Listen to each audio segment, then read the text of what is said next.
అంకిరెడ్డిగూడెంలో అక్కడ గుట్టలల్లో ఒక వ్యక్తిని చేసిందని పోలీస్ వారికి ఇన్ఫర్మేషన్ వచ్చింది. పోలీస్ వారికి ఇన్ఫర్మేషన్ రాగానే ఇమ్మీడియట్ మా teams SI Yadagiri, SI Ravinder, ఆ తర్వాత కానిస్టేబుల్స్ సందీపు, సైదులు, హోంగార్డు వీళ్ళంతా అక్కడికి వెళ్ళి ఎంక్వైరీ చేయడం జరిగింది.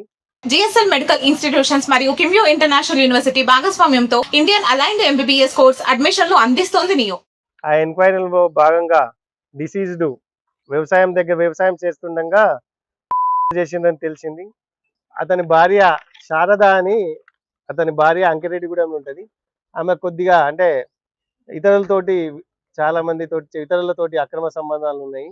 అక్రమ సంబంధాలు అందులో భాగంగా ఈ డిసీజ్డ్ వాళ్ళ అన్న కొడుకు శివ 19 ఏళ్ళ అతనితోటి కూడా ఆమెకు అక్రమ సంబంధం ఉంది.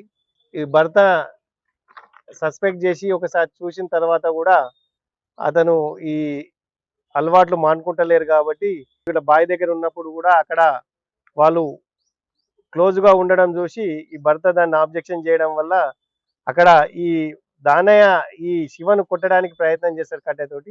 ఆ కట్టె గుంజుకొని ఈ దానయ్యను పై కొడతాడు. కొట్టంగానే అక్కడనే ఈ దానయ్య పడిపోతాడు. పడిపోయిన తర్వాత ఈ భార్య రాపోలు శారద దానయ్య కాళ్ళు పట్టుకొని ఈ శివ అనేటోడు బండరాయి తోటి తలకాయ పైన ఇక్కడ ఇతర భాగాల్లో కొట్టి చంపుతారు. కొట్టి చంపిన తర్వాత కూడా ఇతను ఈ శివ అంటోడు గుండ్రాంపల్లి పోయి గుండ్రాంపల్లి చెరువులో అక్కడ సెల్ ఫోను ప్లస్ దుస్తులు కూడా అక్కడ పడేయడం జరుగుతాడు. ఇమీడియట్ మేము ఈ శారదను కస్టడీలో తీసుకొని మేము ఇంట్రాగేషన్ చేస్తే నేరం ఒప్పుకున్నారు. ఆ నేరంతో ఒప్పుకోవడం పాటు రాపోల్ శివను కూడా మేము అరెస్ట్ చేయడం జరిగింది. ఈ అరెస్ట్ చేసిన నిందితులను కోర్టులో ప్రవేశపెడతాము. ఇందులో ముఖ్యంగా బాగా గుడ్ వర్క్ చేసిరు మా సిఐ వాళ్ళ team, SI Yadagiri, Ravinder, Ajay Bhargav, SI constable Ashok, Uday, Jangaiah వీళ్ళంతా కూడా చాలా గుడ్ వర్క్ చేసి వితిన్ నో టైంలో నేరస్తులు అనేది పట్టుకోవడం జరిగింది ఈ మర్డర్ కేసులో.